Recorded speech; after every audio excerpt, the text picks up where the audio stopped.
অনেক দিন পর আজ দুপুরবেলা চুলের একটু যত্ন নিলাম। হ্যালো এভরিওয়ান, প্রতিদিনের মতো সকালে ঘুম থেকে উঠে আজ আমি রেডি হয়ে নিয়েছি। তারপর দাদাকে স্ট্যান্ডে ছাড়তে গেলাম।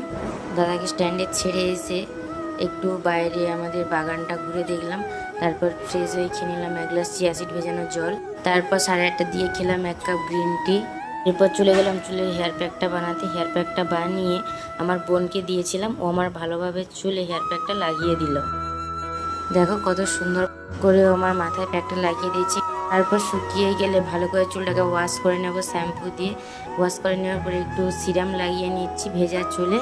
লাগিয়ে একটা চিরুনি দিয়ে আলতোভাবে চুলটাকে এদিক ওদিক করে একটু হালকা করে আঁচড়ে নেব। তারপর দেখো চুলটা কতটা সিল্কি হয়েছে আমার। তোমরা এভাবে একবার ইউজ করতে পারো। দুপুরে ঝটপট করে লাঞ্চটাও কমপ্লিট করে নিলাম। আজ এতটাই, দেখা হচ্ছে পরবর্তী কোনো নেক্সট ব্লগে। ততক্ষণ আপনারা সুস্থ থাকুন।